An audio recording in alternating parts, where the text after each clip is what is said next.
नमस्कार, मैं हूं डॉक्टर पार्थ और आज मैं फिर आप लोगों से जुड़ रहा हूं और आज का एक नया टॉपिक लेकर के। और आज का जो नया टॉपिक है या नया विषय वस्तु है वो है तृतीय आंग्ल मैसूर युद्ध। और ये मैसूर का भाग 5 है। इससे पहले मैसूर पर 4 वीडियो अपलोड किए जा चुके हैं। इस वीडियो को देखने से पहले आप पीछे के वो 4 वीडियो जरूर देखें, तो ये वीडियो बहुत अच्छे ढंग से आपको समझ में आएगी। ठीक है, तो अब आज हम बात करते हैं कि जो तृतीय आंग्ल मैसूर युद्ध हुआ था वो क्यों हुआ था, उसके क्या कारण थे, किसके किसके बीच हुआ था और कब समाप्त हुआ। तृतीय आंग्ल मैसूर युद्ध में कौन जीता, तृतीय आंग्ल मैसूर युद्ध में कौन हारा, तृतीय आंग्ल मैसूर युद्ध से ज्यादा फायदा किसका हुआ और तृतीय आंग्ल मैसूर युद्ध से ज्यादा हानि किसकी हुई। तो आइए इन सारी चीजों को विस्तार से जानें। उससे पहले थोड़ा सा हम पीछे की बातों को कर लेते हैं। इससे पहले ठीक 10 साल पहले, अभी समय है 1790 का और प्रारंभ हो रहा है तृतीय आंग्ल मैसूर युद्ध। इससे ठीक 10 साल पहले 1780 में प्रारंभ हुआ था द्वितीय आंग्ल मैसूर युद्ध और उसके भी लगभग 10 साल पहले प्रारंभ हुआ था प्रथम आंग्ल मैसूर युद्ध, जो 1767 में प्रारंभ हुआ था और 1769 तक चला। ठीक, तो हर लगभग 10-10 साल के अंतराल पे आप देख रहे हैं कि प्रारंभ हो रहे हैं ये युद्ध। और फिर अभी 92 में ये तृतीय आंग्ल मैसूर युद्ध समाप्त होगा और 1797 में पुनः चतुर्थ आंग्ल मैसूर युद्ध प्रारंभ हो जाएगा। और वो चतुर्थ आंग्ल मैसूर युद्ध जो है वो मैसूर यानी कि टीपू और अंग्रेजों का अंतिम युद्ध होगा, क्योंकि उसी युद्ध में टीपू सुल्तान श्रीरंगपट्टम के दरवाजे पर लड़ते हुए मारे जाएंगे। आज ये श्रीरंगपट्टम की संधि है। श्रीरंगपट्टम तृतीय आंग्ल मैसूर युद्ध में श्रीरंगपट्टम की संधि होती है और श्रीरंगपट्टम की संधि से इस युद्ध का अंत होता है, यानी तृतीय आंग्ल मैसूर युद्ध पूरी तरह से समाप्त हो जाता है। लेकिन चतुर्थ आंग्ल मैसूर युद्ध भी इसी आंग्ल यानी श्रीरंगपट्टम से ही समाप्त होगा और उसका कारण है कि श्रीरंगपट्टम का जो किला है उसी के दरवाजे पर लड़ते हुए टीपू सुल्तान मारे जाएंगे। ठीक है, तो प्रथम आंग्ल मैसूर युद्ध जो था, हमने अब उसमें बात की कि प्रथम यो आंग्ल मैसूर युद्ध कब शुरू हुआ था, तो 1767 में प्रारंभ हुआ था और 1769 तक वो चला था। और उस समय टीपू के पिता सत्ता को नियंत्रित कर रहे थे, उनका नाम था हैदर अली। और हैदर अली, जैसा कि आप जानते हैं, इन्होंने वाडियार वंश को समाप्त करके मैसूर वंश की नींव रखी थी। वाडियार वंश में हैदर अली एक सैनिक की भूमिका में काम किए थे। धीरे धीरे वाडियार के सेना नायकों की नजर में आते गए और इन्हें सूबेदार बना दिया गया डिंडीगुल का। और फिर वहीं पर इन्होंने एक आधुनिक सैनिक फैक्ट्री और सैनिकों का प्रशिक्षण शुरू किया और धीरे धीरे शक्ति को नियंत्रित किया। और फिर एक ऐसा समय आया 1761 का, जब ये वाडियार वंश को समाप्त कर या उनके राजा को हटा करके स्वयं राजा बन गए। 1761 का समय जो था वो हैदर अली के लिए बड़ा उपयुक्त समय था। कारण ये था कि उस समय मराठे कमजोर हो चुके थे, वो पानीपत का तृतीय युद्ध लड़ करके बहुत कमजोर हो गए थे, जिसके बाद से हैदर अली को बड़ा एक समय मिला, एक बहुत अच्छा टाइमिंग मिली कि वो मराठों के क्षेत्रों को जीत करके अपने राज्य का विस्तार कर सकें। उधर निजाम के राज्य में भी सत्ता का हस्तांतरण चल रहा था, यानी कि वहां पर भी गृह युद्ध की स्थिति थी, वहां भी गृह युद्ध हो रहा था। और ये समय 1761 का समय हैदर अली के लिए बड़ा ही उपयुक्त रहा और हैदर अली ने अपने साम्राज्य को बढ़ाया, या यूं कहें तो मैसूर साम्राज्य का को एक रूपरेखा प्रदान की, एक स्वरूप प्रदान किया, उसके भू क्षेत्र को बढ़ाया। लेकिन जैसा कि आप जानते हैं उस समय अंग्रेजों का प्रभुत्व धीरे धीरे भारत पर बढ़ रहा था और अंग्रेज और मैसूर दोनों अपने राज्य क्षेत्र को बढ़ाना चाह रहे थे, इसलिए दोनों का टकराना स्वाभाविक था और दोनों टकरा भी जाते हैं। कब, तो 1767 का समय है, 1767 में दोनों टकराते हैं। लेकिन अच्छी या बुरी बात यह है कि उस समय हैदर अली के पास काफी शक्ति है, काफी ताकत है उस समय और बेहतरीन युद्ध होता है अंग्रेजों के साथ। और प्रथम आंग्ल मैसूर युद्ध में हैदर अली जीत जाते हैं, वो अंग्रेजों को हरा देते हैं। एक छोटी सेना की टुकड़ी लेकर वो मद्रास पर आक्रमण करते हैं और मद्रास को जीतने ही वाले होते हैं कि अंग्रेज हार स्वीकार करते हैं और मद्रास की संधि होती है। यानी प्रथम आंग्ल मैसूर युद्ध का अंत जो है वो मद्रास की संधि से होता है और मद्रास की संधि के बाद प्रथम आंग्ल मैसूर युद्ध समाप्त होता है। हैदर अली उसमें जीतते हैं। जो अंग्रेज हैं वो हैदर अली को हर जाना देते हैं। ठीक, और इस प्रकार से प्रथम आंग्ल मैसूर युद्ध का विजेता जो रहा वो हैदर अली रहा या मैसूर साम्राज्य रहा। ठीक उसके लगभग 10 से 12 साल बाद, या यूं कहे तो 13 साल बाद कह लीजिए, 10 से 12 साल बाद एक फिर से युद्ध होता है जिसे द्वितीय आंग्ल मैसूर युद्ध का नाम देते हैं। और ये युद्ध कब हो रहा है तो 1780 में हो रहा है। ठीक है, ये युद्ध 1780 में हो रहा है। इस युद्ध के समय भी हैदर अली है, लेकिन इस युद्ध में थोड़ी हैदर अली की रणनीति गड़बड़ हो जाती है और हैदर अली की मृत्यु हो जाती है 1782 में। ठीक, कैंसर के कारण हैदर अली की बीच में मृत्यु हो जाती है और इससे युद्ध की स्थिति गड़बड़ हो रही है। आयरकूट को भेजा जा रहा है हैदर अली को हराने के लिए। हैदर अली को आयरकूट कई स्थानों पर हरा भी दे रहा है, लेकिन जब हैदर अली की मृत्यु होती है और हैदर अली की मृत्यु के बाद सेना का कमान टीपू सुल्तान संभालता है, तो किसी प्रकार से सेना को संभाल लेता है और धीरे धीरे वो अंग्रेजों पर भारी पड़ना शुरू हो जाता है। लेकिन 1700 जब 84 आ रहा है, यानी उस तरफ फ्रांस और अंग्रेजों की संधि हो गई है, तो फ्रांस का दबाव पड़ता है काफी ज्यादा अंग्रेजों पर और अंग्रेज जो हैं वो मैसूर से संधि कर लेते हैं। ये संधि मंगलौर की संधि के रूप में जानी जाती है, लेकिन मंगलौर की संधि भी अंग्रेजों को पसंद नहीं आई, क्योंकि मंगलौर की संधि में भी यानी द्वितीय आंग्ल मैसूर युद्ध में भी ना कोई जीता और ना कोई हारा। ये भी अनिर्णायक युद्ध रहा। पहला जो प्रथम आंग्ल मैसूर युद्ध रहा वो हैदर जीतता है, द्वितीय आंग्ल मैसूर युद्ध जो है वो अनिर्णायक है। और फिर उसके लगभग 10 साल बाद 1790 में, 1780 में द्वितीय शुरू हुआ था और 1790 में तृतीय आंग्ल मैसूर युद्ध शुरू हो रहा है।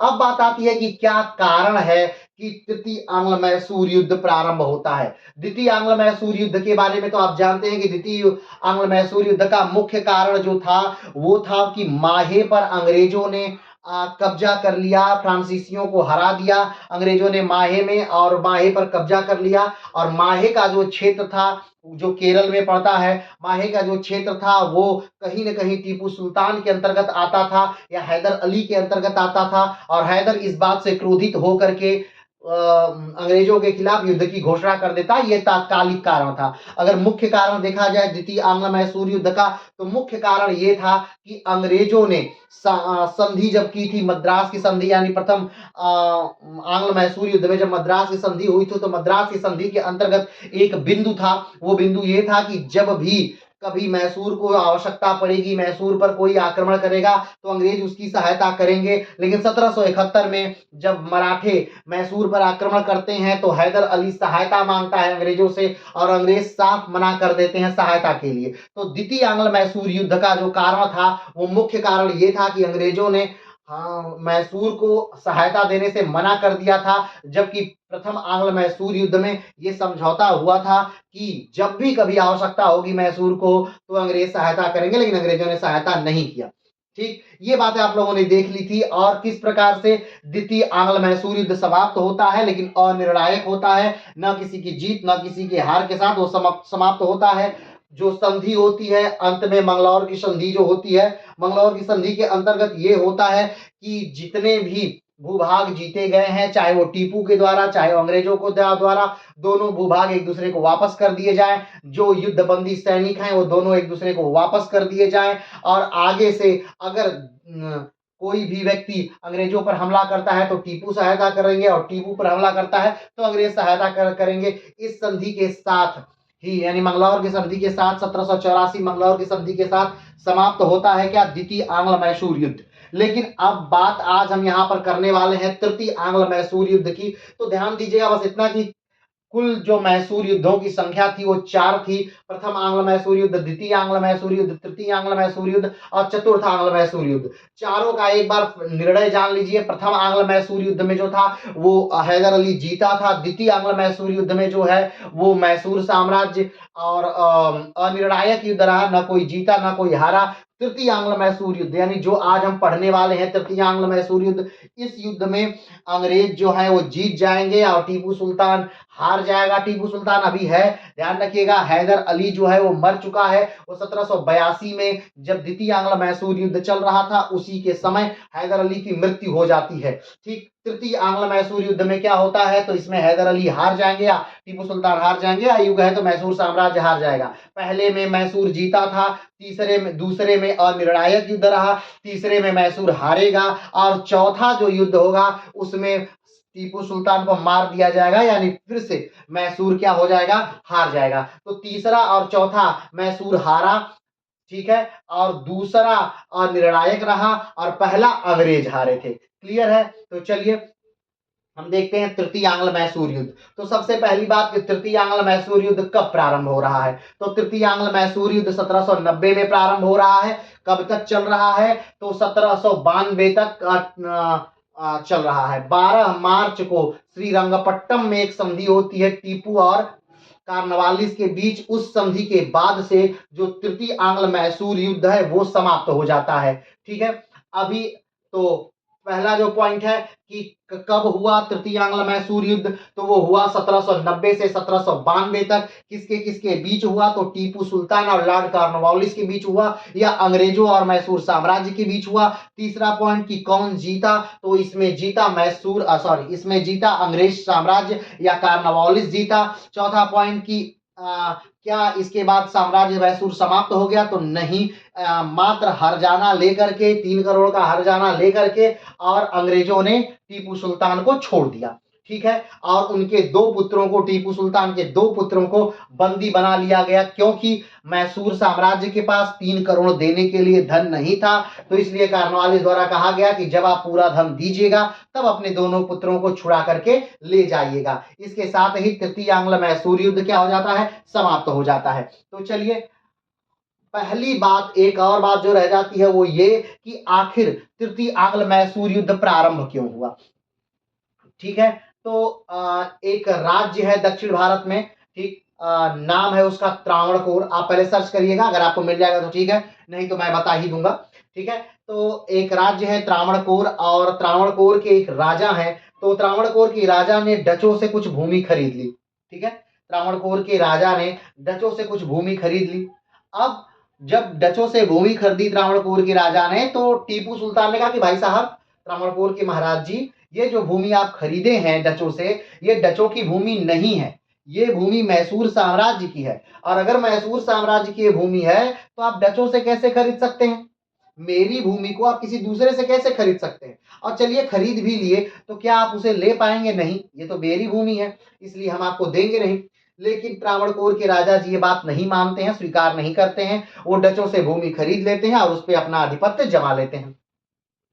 ठीक, होता यूं है कि जब टीपू सुल्तान को ये बात पता चलती है कि त्रावणकोर के राजा हमारी जमीन नहीं छोड़ रहे हैं, क्योंकि वो हमारी जमीन थी और डचों ने उसे बेच दिया, तो ये हमारी जमीन है, हमारी जमीन को कोई दूसरा कैसे बेच देगा। और इस पक्ष को लेकर के टीपू सुल्तान क्या कर देते हैं, आक्रमण कर देते हैं अंग्रेजों पर। ठीक, सॉरी, त्रावणकोर के महाराज पर टीपू सुल्तान आक्रमण कर देते हैं, त्रावणकोर के महाराज पर। क्यों आक्रमण कर देते हैं, क्योंकि त्रावणकोर के महाराज जमीन पर कब्जा कर लेते हैं। किस जमीन पर कब्जा कर लेते हैं, तो जिस जमीन को डचों से खरीदे थे उस जमीन पर कब्जा कर लेते हैं। वो जमीन पर किसका दावा है, तो उस जमीन पर टीपू सुल्तान का दावा है। ठीक है, तो डचों ने एक जमीन त्रावणकोर के राजा को बेच दी, त्रावणकोर के राजा ने उस पर कब्जा कर लिया। टीपू सुल्तान ने कहा कि ये मेरी जमीन है, इसे खाली कर दीजिए। त्रावणकोर के राजा ने उस जमीन को खाली करने से मना कर दिया। टीपू सुल्तान ने त्रावणकोर पर आक्रमण कर दिया और उसे जीत लिया। अब ध्यान देने वाली बात है कि आखिर में इसमें तृतीय आंग्ल मैसूर युद्ध कहां से प्रारंभ हुआ, आंग्ल यानी अंग्रेज। ठीक है, तो इसमें तृतीय आंग्ल मैसूर युद्ध प्रारंभ होने का एक कारण है। कारण यह है कि अंग्रेजों से और त्रावणकोर के महाराज से एक समझौता था। समझौता यह था कि अगर त्रावणकोर पर कोई आक्रमण करता है तो अंग्रेजों पर आक्रमण माना जाएगा, और अंग्रेजों पर कोई आक्रमण करता है तो त्रावणकोर पर आक्रमण माना जाएगा। ठीक। तो और अंग्रेज पहले से ही कहीं न कहीं टीपू सुल्तान से खार खाए बैठे थे।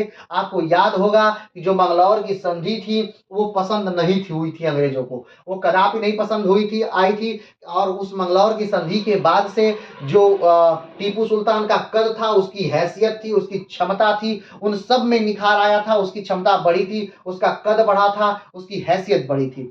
ठीक। तो अब अंग्रेजों ने त्रावणकोर के महाराज का साथ लेकर के डायरेक्ट टीपू सुल्तान पर युद्ध की घोषणा कर दी और यही मुख्य कारण था कि युद्ध हो गया तृतीय आंग्ल मैसूर युद्ध। तृतीय आंग्ल मैसूर युद्ध कहा जाता है 2 सालों तक चला, कुल 3 चरणों में चला, 3 बार इसके अलग-अलग सेनापति बदले गए।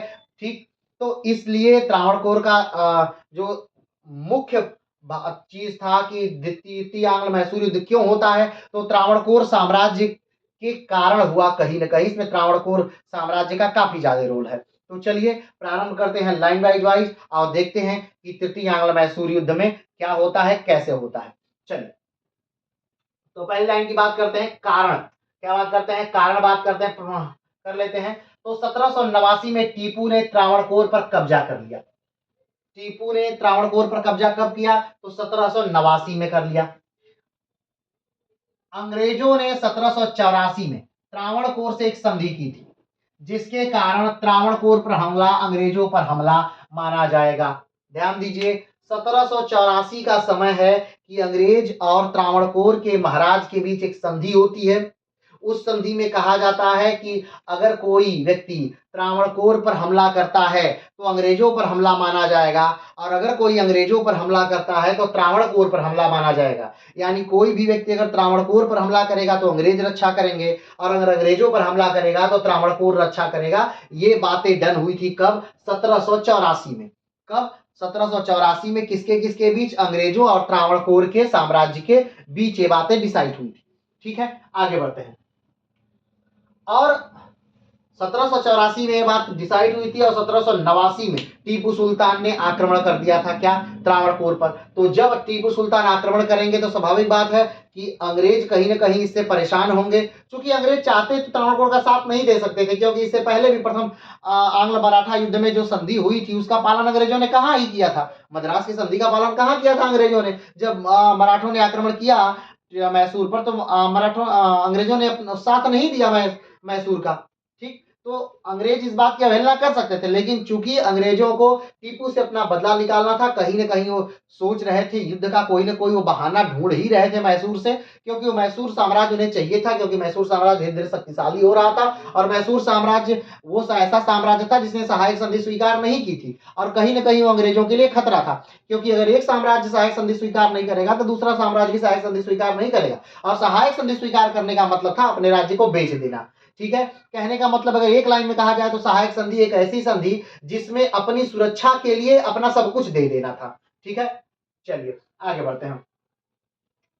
बात है कि तृतीय आंग्ल मैसूर युद्ध का एक प्रमुख कारण यह भी था कि वारेन हेस्टिंग को मंगलौर की संधि की शर्तें पसंद नहीं थी। हमने पहले ही बताया था द्वितीय आंग्ल मैसूर युद्ध में ही कि द्वितीय आंग्ल मैसूर युद्ध जब हुआ और मंगलौर की संधि हुई थी तो उस समय वो पसंद नहीं थी आई थी वारेन हेस्टिंग को या अंग्रेजों को। मंगलौर की संधि पसंद नहीं सॉरी मंगलौर की संधि पसंद नहीं आई थी वारेन हेस्टिंग को। तो वारेन हेस्टिंग उस समय भी बहुत, हमने कहा था, बहुत गुस्से में बहुत चीख कर कहा था कि ये कर्नाटक बचा नहीं पाएगा, ये बहुत बुरा आदमी है, ये कर्नाटक बचा नहीं पाएगा।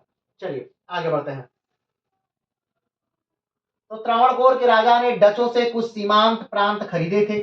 टीपू सुल्तान का यह कहना था कि जो भाग त्रावणकोर के राजा ने डचों से खरीदा है वह मैसूर प्रांत का है, इसलिए यह क्षेत्र मैसूर को त्रावणकोर वापस कर दे। लेकिन त्रावणकोर ने यह क्षेत्र वापस करने से मना कर दिया। क्या बात थी? हमने बताया पहले भी कि जो डच थे, डच कौन? यानी यूरोपियन। ठीक। तो डचों से कुछ भूमि खरीद ली किसने? त्रावणकोर के महाराज ने। त्रावणकोर के महाराज ने डचों से कुछ भूमि खरीद ली। तो टीपू ने त्रावणकोर के महाराज को संदेशा भेजा कि आप जो ये भूमि खरीद रहे हैं डचों से, ये भूमि डचों की नहीं है, बल्कि ये भूमि मैसूर साम्राज्य की है। तो आप ये भूमि मैसूर साम्राज्य को वापस कर दीजिए। ठीक है? ठीक। क्या हुआ? डचों से भूमि खरीद ली त्रावणकोर के महाराज ने। टीपू ने त्रावणकोर के महाराज के पास संदेशा भेजा कि जो आपने भूमि खरीदी है, ये भूमि डचों की नहीं है, ये भूमि मैसूर साम्राज्य की है, तो मैसूर साम्राज्य को ये भूमि वापस कर दीजिए। लेकिन त्रावणकोर के महाराज ने मैसूर साम्राज्य को ये भूमि वापस करने से मना कर दिया। अब टीपू सुल्तान गुस्से में आकर के त्रावणकोर पर आक्रमण कर दिए। कब आक्रमण कर दिए? 1789 में। 1789 में टीपू सुल्तान ने त्रावणकोर पर आक्रमण कर दिया। क्यों आक्रमण कर दिया? मात्र एक कारण था त्रावणकोर पर आक्रमण करने का कि त्रावणकोर के राजा ने वो भूमि देने से मना कर दी थी जो उन्होंने डचों से खरीदी थी, और जो भूमि डचों से खरीदी गई थी उस भूमि पर मैसूर साम्राज्य अपना अधिकार जता रहा था। क्लियर है बात? आगे बढ़ते हैं। मना कर दिया। आगे अगला पॉइंट, जब त्रावणकोर ने खरीदा हुआ भाग वापस नहीं किया तब टीपू ने 1789 में त्रावणकोर पर आक्रमण कर उस पर कब्जा कर लिया। ठीक, डचों ने भूमि बेची। किसको? त्रावणकोर के महाराज को। त्रावणकोर के महाराज ने भूमि खरीदी। किससे? डचों से। टीपू सुल्तान ने त्रावणकोर के महाराज को संदेशा भेजा कि ये भूमि मेरी है, मुझे वापस कर दीजिए। त्रावणकोर के महाराज ने रिस्पांस दिया कि नहीं, ये भूमि आपकी नहीं है, हम इसे आपको वापस नहीं करेंगे। टीपू सुल्तान ने इस बात से नाराज होकर के 1789 में त्रावणकोर के महाराज पर आक्रमण कर दिया और त्रावणकोर पर कब्जा कर लिया। चलिए आगे बढ़ते हैं। अंग्रेजों ने त्रावणकोर के साथ 1784 में एक संधि की थी। अगर त्रावणकोर पर हमला होता है तो अंग्रेजों पर हमला माना जाएगा। 1784 यानी कौन सा समय? 1784 यानी द्वितीय आंग्ल मैसूर युद्ध की समाप्ति का समय, मंगलौर की संधि का समय। ठीक, उसी समय 1784 में ही एक संधि हुई थी त्रावणकोर के राजा और अंग्रेजों के बीच कि अगर कोई अंग्रेजों पर आक्रमण करता है तो वो त्रावणकोर पर आक्रमण माना जाएगा, और अगर कोई त्रावणकोर पर आक्रमण करता है तो वो अंग्रेजों पर आक्रमण माना जाएगा। ये संधि त्रावणकोर और अंग्रेजों के बीच 1784 में हुई थी। ठीक, आगे बढ़ते हैं। इस समय अंग्रेजों का गवर्नर लॉर्ड कॉर्नवालिस था, जिसने सीधे तौर पर त्रावणकोर का पक्ष लेते हुए टीपू पर युद्ध की घोषणा कर दी। अब 1784 में जो संधि हुई थी उस संधि का पक्ष लेते हुए जो अंग्रेजी गवर्नर हैं उनका नाम लॉर्ड कॉर्नवालिस है। लॉर्ड कॉर्नवालिस एक बेहतरीन गवर्नरों में से एक गवर्नर हैं अंग्रेजों के। और आपको जानकर आश्चर्य होगा कि लॉर्ड कॉर्नवालिस का जो मकबरा है, यानी उनकी मृत्यु भारत में ही हो गई थी और उनकी शव को भारत से नहीं ले जाया गया बल्कि भारत में ही दफना दिया गया लॉर्ड कॉर्नवालिस के शव को। तो लॉर्ड कॉर्नवालिस कहाँ मर गए थे? तो भारत में मरे थे और उनको दफना दिया गया गाजीपुर में। कहाँ पर दफनाया गया? उत्तर प्रदेश का एक जिला है गाजीपुर। उत्तर प्रदेश में कुल 75 जिले हैं, अभी कुंभ को लेकर के 76 जिले हैं। तो 75 जिलों में से एक जिला जो है वो गाजीपुर है, और गाजीपुर में ही लॉर्ड कॉर्नवालिस का मकबरा है, यानी लॉर्ड कॉर्नवालिस को दफनाया गया था। तो हम उन्हीं अभी जब हम गवर्नर जनरलों को पढ़ेंगे, वाइसरायों को पढ़ेंगे, बंगाल के गवर्नरों को पढ़ेंगे, तब हम बारी बारी सारी गवर्नरों को बहुत विस्तार से पढ़ेंगे। लेकिन अभी हम उनको पढ़ नहीं रहे हैं, तो बस हम लॉर्ड कॉर्नवालिस को आप समझिए। तो लॉर्ड कॉर्नवालिस एक बेहतरीन आदमी है। बेहतरीन आदमी का मतलब कि एक बढ़िया कुशल सेना नायक है। लॉर्ड कॉर्नवालिस ही वो व्यक्ति हैं जिन्होंने सरेंडर किया था अमेरिका में, जब अमेरिका में युद्ध हो रहा था, गृह युद्ध हो रहा था, या गृह युद्ध कह लीजिए, या अंग्रेजों से जब युद्ध हो रहा था, स्वतंत्रता का युद्ध चल रहा था, तब उस समय अंग्रेजों की तरफ से आत्मसमर्पण जो था वो लॉर्ड कॉर्नवालिस ने ही किया था। ठीक है, तो वो लॉर्ड कॉर्नवालिस हैं, और वो लॉर्ड कॉर्नवालिस ने डायरेक्ट टीपू सुल्तान पर क्या कर दिया? आक्रमण कर दिया। क्यों? क्योंकि टीपू सुल्तान ने त्रावणकोर को जीत लिया। 1789 में त्रावणकोर पर आक्रमण कर दिया, और इस बात से दुखी होकर के, या इस बात को मद्देनजर रख करके, इस बात को पॉइंट बना करके, क्यों? क्योंकि 1784 में जो संधि हुई थी त्रावणकोर से और अंग्रेजों के मध्य, उस संधि को ध्यान में रखते हुए लॉर्ड कॉर्नवालिस ने टीपू सुल्तान पर आक्रमण कर दिया। सीधे तौर पर टीपू सुल्तान पर आक्रमण कर दिया। क्लियर है? चलिए आगे बढ़ते हैं। त्रावणकोर ने मैसूर के कुछ अपराधियों को शरण दे रखी थी। यह भी तृतीय आंग्ल मैसूर युद्ध का कारण था। पहला तो हमने कारण बात की ही कि जो सबसे इंपॉर्टेंट कारण था और लगभग एक ही जो मुख्य कारण था वो ये था कि त्रावणकोर के राजा पर टीपू सुल्तान ने आक्रमण कर दिया। तृतीय आंग्ल मैसूर युद्ध का यही मुख्य कारण था। लेकिन अब चूंकि पड़ोसी राजा हैं लोग, तो बहुत सारे कारण रहे होंगे। तो जो एक और कारण था वो ये था कि टीपू सुल्तान के जो इनके राज्य के जो दुश्मन होते थे, टीपू के राज्य के दुश्मन होते थे, उनको शरण देते थे त्रावणकोर के राजा। तो ये भी एक आक्रमण का कारण था। टीपू को पहले से ही नाराजगी थी कहीं न कहीं त्रावणकोर के राजा पर, और पर जब त्रावणकोर के राजा ने जमीन देने से मना कर दी तो टीपू की नाराजगी और ज्यादा बढ़ गई और टीपू ने 1789 में त्रावणकोर पर आक्रमण कर दिया। त्रावणकोर का पक्ष लेकर लॉर्ड कॉर्नवालिस ने टीपू पर आक्रमण कर दिया और टीपू पर आक्रमण के साथ ही 1790 में ये तृतीय आंग्ल मैसूर युद्ध प्रारंभ हो गया। चलिए आगे बढ़ते हैं। इस युद्ध के पहले यह निर्धारण करना था कि निजाम और मराठा को कौन अपनी तरफ मिला पाता है, क्योंकि ये दोनों दोनों दोनों इस युद्ध में जिसकी तरफ रहेंगे वो जीतेगा। अब देखिए, तृतीय आंग्ल मैसूर युद्ध प्रारंभ होने से पहले लोगों को ये, अब जैसे अंग्रेजों को आक्रमण करने से पहले टीपू पर ये क्लियर कर लेना था कि भाई हम जीतेंगे कि नहीं जीतेंगे।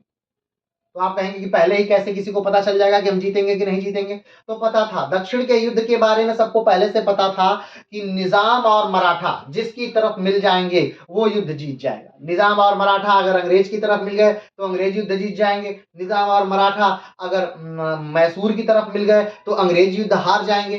ठीक, तो ये सबको बातें पता थी। इसलिए अंग्रेजों ने पहली चाल जो चली वो यही थी कि युद्ध से पहले उन्होंने निजाम से और मराठों से संधि कर ली। ठीक, और ये संधि कोई युद्ध के बाद की संधि नहीं थी कि भाई युद्ध हो रहा है, हम हार गए हैं या हम जीत गए हैं तो इसलिए हमने क्या कर दिया है, हमने तुम पर आक्रमण कर दिया है या हमने तुमसे संधि कर ली है। ये वो संधि नहीं थी, ये शांति काल में संधि थी। ये संधि थी स्वयं को बचाने के लिए। तो अंग्रेजों ने निजाम से और मराठों से संधि की कि भाई हमारा साथ दीजिए और जो भी भाग हम जीतेंगे मैसूर से उसमें आपको भी हिस्सेदारी मिल जाएगी। ठीक है, तो दोनों निजाम और मराठे दोनों मान गए। ठीक है, क्योंकि इस बार टीपू ने संगठन नहीं बना पाया। टीपू इस बार संगठन नहीं बना पाया कि हैदर अली बहुत बेहतरीन सेनापति था, खासतौर पे इस मामले में कि वो लोगों को मिला पाता था, वो त्रिगुट बना पाता था, वो मराठों और निजाम दोनों को मिला करके अंग्रेजों से लड़ पाता था। लेकिन टीपू यहाँ पर यह कार्य नहीं कर पाया, उन दोनों को मिला नहीं पाया, यानी निजाम और मराठा दोनों को मिला नहीं पाया। ये मुख्य कारण था टीपू के हारने का, क्योंकि मराठे और निजाम और अंग्रेज तीनों की संयुक्त सेना से लड़ना मैसूर के लिए ये काफी भारी पड़ा और मैसूर इसी के कारण, मुख्य तौर पर इसी के कारण हार गया। चलिए आगे बढ़ते हैं। हार के डर से बचने के लिए अंग्रेजों ने जून 1790 में मराठों से, ठीक, मराठों से और जुलाई 1790 में निजाम से समझौता कर लिया ताकि अंग्रेजों के ऊपर हार का डर खत्म हो जाए।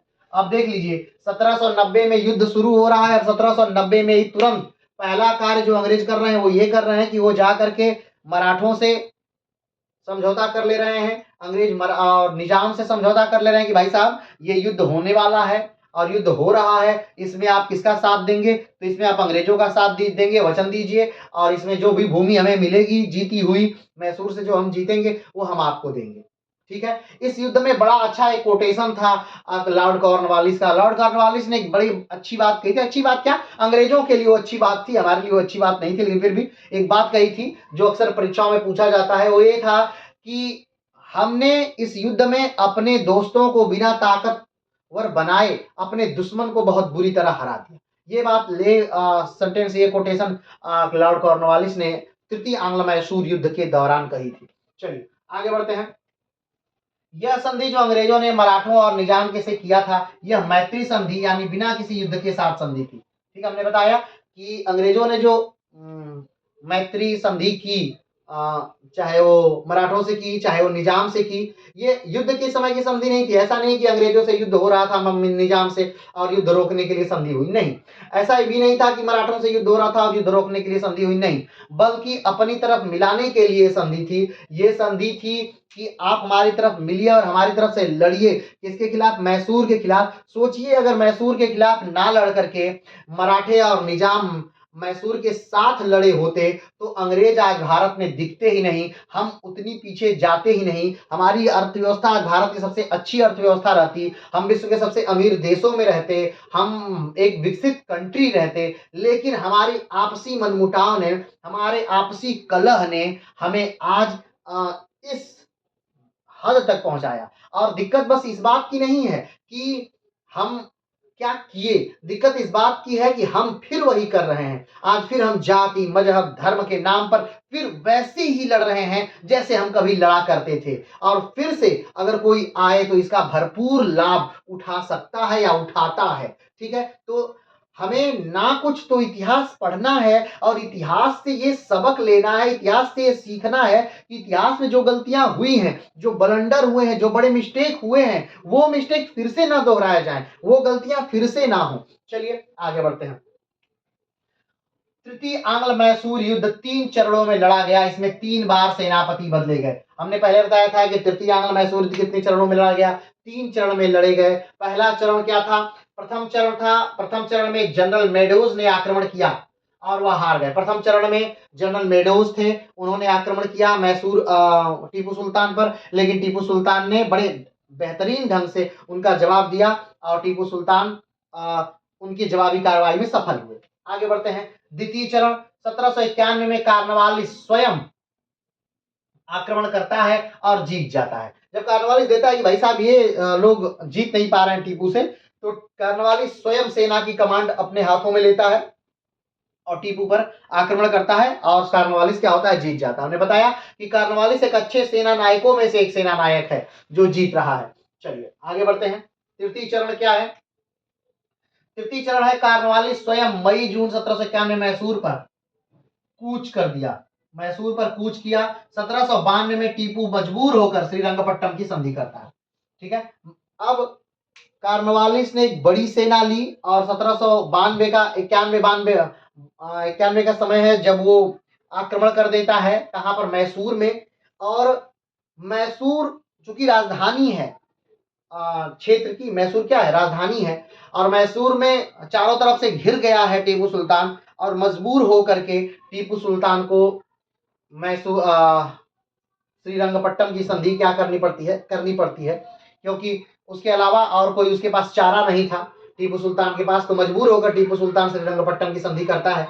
इस संधि के अंतर्गत टीपू को अपना आधा भाग, साम्राज्य का आधा हिस्सा ही दे देना पड़ता है। श्रीरंगपट्टम की संधि के बाद या तृतीय आंग्ल मैसूर युद्ध के बाद टीपू या मैसूर साम्राज्य बहुत ही कमजोर हो जाता है। चलिए आगे बढ़ते हैं। 1790 में जनरल मेडोज ने रंगपट्टम पर आक्रमण किया, लेकिन आक्रमण को टीपू सुल्तान ने असफल कर दिया। इस उपलब्धि से टीपू की प्रतिष्ठा में वृद्धि हुई। हमने बताया कि जो पहला आक्रमण था वो लॉर्ड कॉर्नवालिस ने नहीं किया था, बल्कि जनरल मेडोज ने किया था। ठीक, और जनरल मेडोज के आक्रमण को विफल कर दिया टीपू ने और इससे टीपू के कद में फिर से वृद्धि हुई। जब लॉर्ड कॉर्नवालिस ने इस बात को देखा कि भाई ये टीपू कि कद में झूठे वृद्धि करने का क्या मतलब है, एक बेहतरीन सेना के साथ आक्रमण करना चाहिए और टीपू को हराना चाहिए। तब लॉर्ड कॉर्नवालिस स्वयं सेना की कमान संभालता है और आक्रमण करता है। टीपू की यह उपलब्धि कॉर्नवालिस को पसंद नहीं आई। दिसंबर 1790 में सेना का नेतृत्व लॉर्ड कॉर्नवालिस ने स्वयं किया। 1791 में लॉर्ड कॉर्नवालिस ने एक संयुक्त सेना लेकर श्रीरंगपट्टम पर आक्रमण कर दिया और 1791 में कॉर्नवालिस जीत गया। 1791 में कॉर्नवालिस क्या होता है? जीत जाता है। कॉर्नवालिस बेंगलुरु पर अधिकार कर लेता है परंतु रंगपट्टम पर अधिकार नहीं कर पाता है। कॉर्नवालिस क्या कर लेता है? बेंगलुरु पे अधिकार कर लिया लेकिन श्रीरंगपट्टम पर अधिकार नहीं कर पाया। ध्यान दीजिएगा, बेंगलुरु राजधानी है कहाँ की? तो कर्नाटक की राजधानी है बेंगलुरु। ठीक है, आगे बढ़ते हैं। 1792 में जनवरी में अंग्रेज प्लस मराठा प्लस निजाम, ध्यान दीजिएगा 1792 जनवरी में अंग्रेज, मराठा और निजाम तीनों की संयुक्त सेना मिलकर टीपू पर आक्रमण कर देती है और अंततः टीपू सुल्तान हार जाता है। ध्यान दीजिए, जब श्रीरंगपट्टम पर अधिकार करना चाह रहे हैं कॉर्नवालिस, तो कॉर्नवालिस बेंगलोर तो जीत ले रहे हैं लेकिन श्रीरंगपट्टम में उनको नहीं जीत पा रहे हैं। ठीक है, तो अब यहाँ पर कितने लोग, कितनी सेनाएं आक्रमण कर रही हैं? 3 संयुक्त सेनाएं आक्रमण कर रही है, यानी मराठों की सेना भी आकर है, निजाम की सेना भी है और अंग्रेजों की सेना भी है। तीनों सेनाएं संयुक्त रूप से मिलकर के टीपू पर क्या कर रही हैं? जनवरी 1792 में आक्रमण कर रही हैं। ठीक है, और टीपू इस युद्ध को संभाल नहीं पाता क्योंकि 3 बड़ी सेनाएं हैं और तीनों से लड़ना एक किसी के बस की बात नहीं थी। ठीक है, तो स्वाभाविक बात है टीपू यहाँ क्या होता है? हार जाता है और टीपू को मजबूरी में श्रीरंगपट्टम की संधि करनी पड़ती। आगे बढ़ते हैं। तृतीय आंग्ल मैसूर युद्ध के समय कॉर्नवालिस ने कहा था कि हमने अपने मित्रों को शक्तिशाली बनाए बिना अपने शत्रु को कुचल दिया। अब ये बात किस प्रकार से सही थी, ये बात क्या सोचकर कॉर्नवालिस ने कहा था, इसे थोड़ा समझने का विषय है। थोड़ा सा इसे समझिएगा। मान लीजिए ये क्षेत्र मराठों का है, मान लीजिए ये क्षेत्र जो है ये क्षेत्र जो है वो निजाम का है। ठीक, निजाम मराठा, मान लीजिए यहाँ पर मराठे हैं और ये क्षेत्र निजाम का है। ठीक है, और ये मैसूर वाला भाग है, मान लेते हैं मैसूर का भाग है और मैसूर का भाग अंग्रेजों ने जीता। ठीक है, या तीनों संयुक्त सेनाओं ने मिलकर के मैसूर वाला भाग को जीता। तो अब ध्यान रखिएगा, मराठों को जो भाग देना चाहिए, मराठों को कौन सा भाग देना चाहिए? जो ये पास के भाग है मराठों को दे देना चाहिए, यहाँ पास के जो भाग है वो निजाम को दे देना चाहिए, ये भाग जो है वो अंग्रेज ले लेना चाहिए, लेकिन अंग्रेजों ने ऐसा नहीं किया। ठीक है, जो ये भाग है यानी जो मराठों के पास के भाग थे, अंग्रेजों ने इस भाग को निजाम को दे दिया। ठीक, और जो ये भाग थे निजाम के पास के जो भाग थे, इस भाग को अंग्रेजों ने मराठों को दे दिया। ठीक है, अब देखिए, अब आप कहेंगे कि ऐसा अंग्रेजों ने क्यों किया? क्यों मराठों के भूमि के पास का भाग निजाम को क्यों दिया और निजाम की भूमि के पास का भाग मराठों को क्यों दिया? वो चाहता था कि आने वाले समय में ये दोनों फिर एक दूसरे से लड़ें, इस भूमि के लिए, इस भूमि को पाने के लिए ये सब एक दूसरे से फिर लड़ें। इसलिए अंग्रेजों ने ये ऐसी चाल चली और इसी बात पर कॉर्नवालिस ने कहा था कि हमने अपने मित्रों को बिना ताकतवर बनाए ही अपने दोस्तों, अपने दुश्मनों को समूल विनाश कर दिया। अपने दोस्तों को बिना ताकतवर बनाए ही हम अपने दुश्मनों का समूल विनाश कर दिया। ये बात लॉर्ड कॉर्नवालिस ने कही थी तृतीय आंग्ल मैसूर युद्ध के बाद। चलिए आगे बढ़ते हैं। तृतीय आंग्ल मैसूर युद्ध में जीते हुए भागों का बंटवारा कॉर्नवालिस ने बहुत बुरे तरीके से किया। निजाम के पास की भूमि मराठा को और मराठा के पास की भूमि को उसने निजाम को दे दिया। ठीक, यानी भूमि का बंटवारा जो था, यानी जीतने के बाद जब मैसूर को जीता कॉर्नवालिस ने, अंग्रेजों ने जीता, तीनों की मदद, दोनों की मदद से अंग्रेजों ने, यानी मराठों की मदद से और निजाम की मदद से जब अंग्रेजों ने जीता, तो भूमि का बंटवारा जो किया वो बहुत बुरा किया। निजाम के पास की भूमि मराठों को दे दी गई और मराठों के पास की भूमि उन्होंने निजाम को दे दी। ये बहुत बुरा रहा भूमि का बंटवारा, और बस इसी सोच को मद्देनजर रखकर हुआ कि आने वाले समय में ये दोनों फिर से लड़ें और हमें फिर से बुलाएं हस्तक्षेप के लिए और हम जाएं और इनको नेस्तो नाबूद कर दें। अब ध्यान से देखिए, तो ये जो युद्ध था, ये युद्ध कहीं अंग्रेजों का था ही नहीं। ये युद्ध त्रावणकोर के राजा और मैसूर साम्राज्य का आपसी युद्ध था। लेकिन एक छोटी सी संधि करके, उस संधि को का जबरदस्ती पालन करके अंग्रेजों ने इस युद्ध को अपना युद्ध बना लिया और इस जीत से त्रावणकोर के राजा का क्या फायदा हुआ? तो त्रावणकोर के राजा का कोई इससे फायदा नहीं हुआ। ये युद्ध लड़े, ये युद्ध मरे, ये कुछ हुआ, लेकिन इससे त्रावणकोर के राजा का फायदा नहीं। हाँ, घाटा जरूर हुआ। घाटा ये कि अंग्रेजों की जो फौज लड़ी उसका पैसा कौन दिया? तो त्रावणकोर के महाराज दिए। अंग्रेजों का को साजो सामान कौन दिया? तो त्रावणकोर के महाराज दिए। अंग्रेजों का को सैलरी कौन दिए? तो त्रावणकोर के महाराज दिए। तो इससे त्रावणकोर साम्राज्य समाप्त होने के कगार पर पहुंच गया, लेकिन इससे त्रावणकोर को फायदा कोई नहीं हुआ। तो देखिए, एक छोटा सा युद्ध जिसे अंग्रेजों ने अपना युद्ध बना करके दूसरे से लड़ लिया और तीसरे के खर्चे पर। ठीक है, तो ये रणनीति देखिए कितनी बेहतरीन रणनीति थी अंग्रेजों की, कि आपसी लोगों को ही, देश के अंदर के लोगों को ही लड़ा करके और वो बड़े आराम से इस पर राज कर रहे थे। चलिए आगे बढ़ते हैं। अब देखिए, मैसूर साम्राज्य, चतुर्थ आंग्ल मैसूर युद्ध के बाद मैसूर साम्राज्य पूरी तरह से समाप्त हो जाएगा। उसके बाद नंबर आएगा किसका? मराठा का। फिर मराठों को सब पूरी तरह समाप्त करेंगे, त्रावणकोर को समाप्त करेंगे, निजाम को पूरी तरह से समाप्त करेंगे, सब लोग सहायक संधि के अंतर्गत आएंगे और धीरे धीरे सारा देश जीत लेंगे। साधारण सी छोटी सी बात इनको समझ में नहीं आई, इन राजाओं को, कि अगर ये मराठे, ये निजाम मिल करके, मराठे निजाम मिलकर और मैसूर मिल करके अंग्रेजों को हरा देता तो ये अंग्रेज भारत में कहीं रहते ही नहीं। इनका देश था, ये इनकी कंट्री थी, ये लोग रहते, ये शासन करते, लेकिन हमने लुटेरों को दे दिया कि आओ लूटो और लूट करके धन हमारा लेकर के जाओ, और सिर्फ किस लिए? आपसी मनमुटाव और थोड़ी सी जमीन और जायदाद के लिए। चलिए आगे बढ़ते हैं, बात करते हैं श्रीरंगपट्टम की संधि। किसकी बात कर रहा है? श्रीरंगपट्टम की संधि, वो संधि जिसके द्वारा तृतीय आंग्ल मैसूर युद्ध समाप्त हो गया, यानी 1790 से 1792 तक जो युद्ध चला वो क्या हो गया? समाप्त हो गया। तृतीय आंग्ल मैसूर युद्ध के बाद उस तृतीय युद्ध मैसूर युद्ध को रोका किस संधि से गया? तो श्रीरंगपट्टम की संधि से रोका गया। और श्रीरंगपट्टम में संधि क्या हुई थी, आइए, और उस संधि की शर्तें क्या थी, आइए उन बातों को हम देख लेते हैं। यह संधि 18 मार्च 1792 में टीपू और कार्नवालिस के बीच श्रीरंगपट्टम में हुई। कहाँ हुई? श्रीरंगपट्टम में हुई। श्रीरंगपट्टम कहाँ है? वर्तमान कर्नाटक राज्य में है, ठीक है। और कब होती है यह संधि? तो 18 मार्च 1792 को कार्नवालिस और टीपू सुल्तान के बीच हुई। पहली बात, ठीक। कौन कौन लड़ा? तो एक तरफ टीपू था, दूसरी तरफ संयुक्त सेना थी, यानी मराठे, निजाम और अंग्रेज तीनों मिलकर के टीपू पर आक्रमण किया और मिलकर टीपू को हरा दिए, ठीक। अगला बात करते हैं, इस संधि के द्वारा तृतीय आंग्ल मैसूर युद्ध का अंत होता है। इस युद्ध में अंग्रेज जीत जाते हैं और त्रिगुट अंग्रेजों के साथ था, ठीक। पहला क्या है? पहला पॉइंट, इस संधि के द्वारा तृतीय आंग्ल मैसूर युद्ध जो चल रहा था, जो 1790 से प्रारंभ हुआ था, 1792 में जो रंगपट्टम की संधि तक पहुंचा था, वो श्रीरंगपट्टम की संधि से समाप्त हो जाता है। तृतीय आंग्ल मैसूर युद्ध श्रीरंगपट्टम की संधि से समाप्त हो जाता है। प्रथम आंग्ल मैसूर युद्ध मद्रास की संधि से समाप्त हुआ। द्वितीय आंग्ल मैसूर युद्ध किस संधि से समाप्त हुआ? तो मंगलौर की संधि से समाप्त हुआ। और तृतीय आंग्ल मैसूर युद्ध किस संधि से समाप्त हुआ?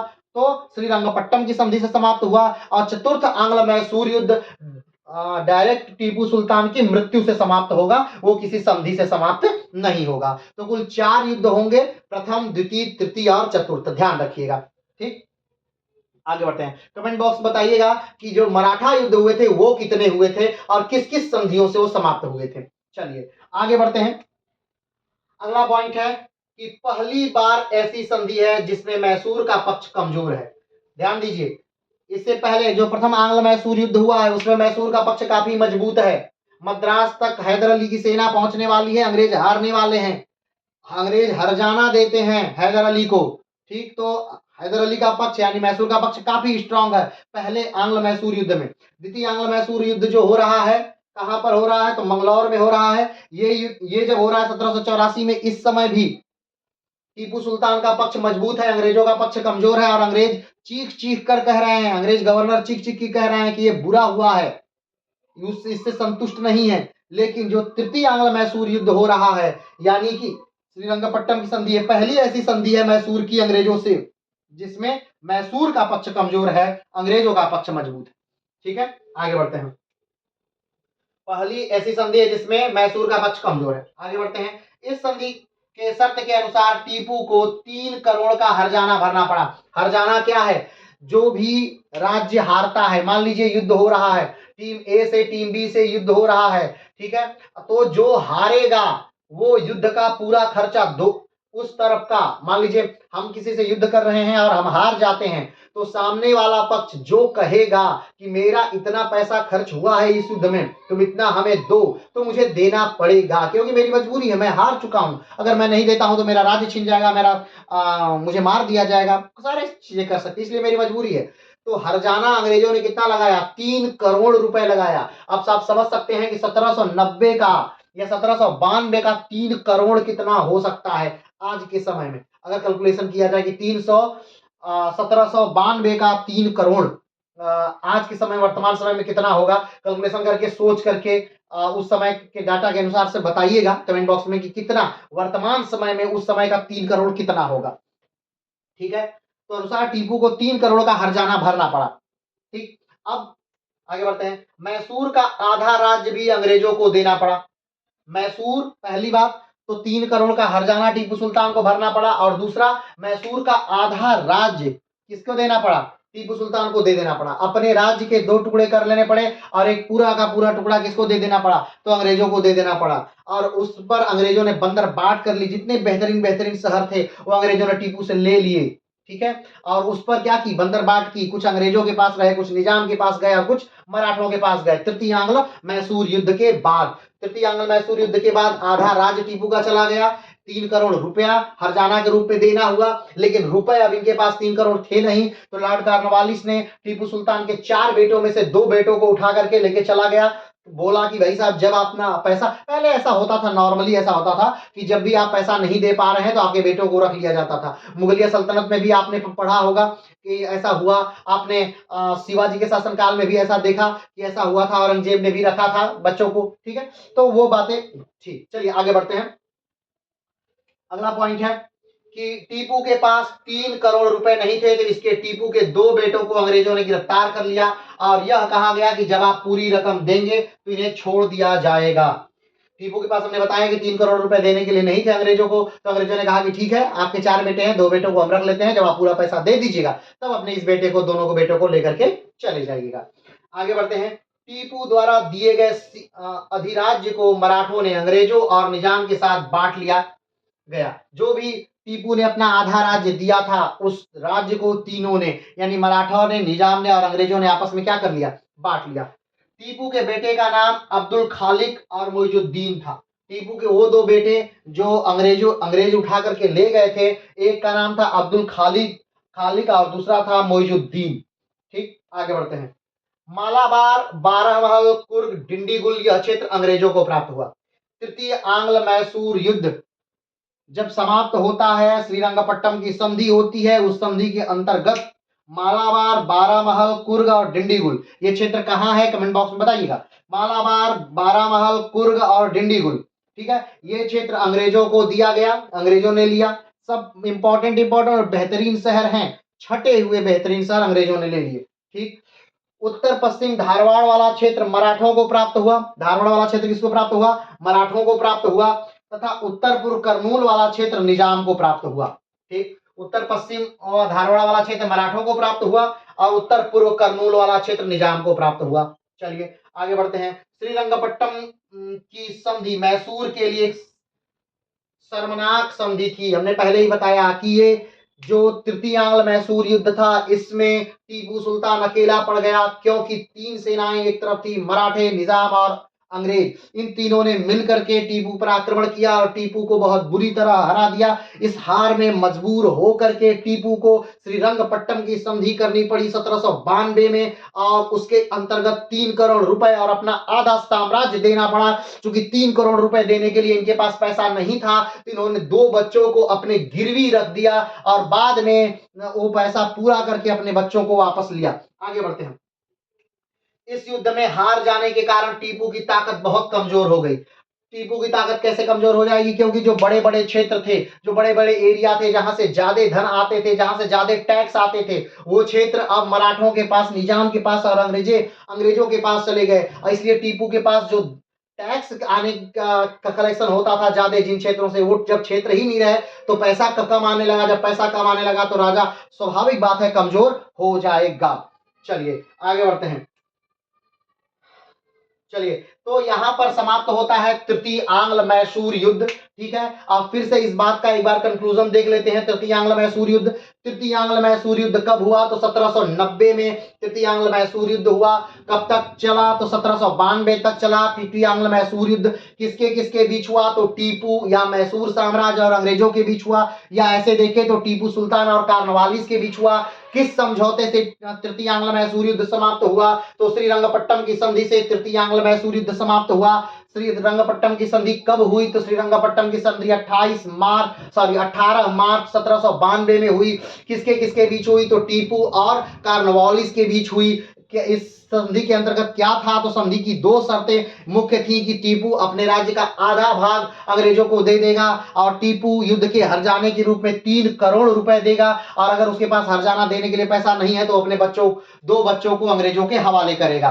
तो इन चीजों के साथ समाप्त होता है तृतीय आंग्ल मैसूर युद्ध। फिर हम मिलते हैं चतुर्थ आंग्ल मैसूर युद्ध के साथ, या यूं कहें तो मैसूर साम्राज्य के आखिरी युद्ध के साथ, जिसके बाद मैसूर साम्राज्य का तारा टीपू सुल्तान डूब जाएगा। एक बहादुर वीर योद्धा भारत का, जिसने भारत की आजादी के लिए कुर्बानी दी, सिर्फ अपना ही नहीं, अपने पिता की ही नहीं, बल्कि अपने पूरे बच्चों की, अपने पूरे खानदान की। तो आज के लिए इतना ही, फिर मिलते हैं एक नए वीडियो के साथ, एक नए स्थान के साथ। तब तक के लिए नमस्कार, धन्यवाद, जय हिंद।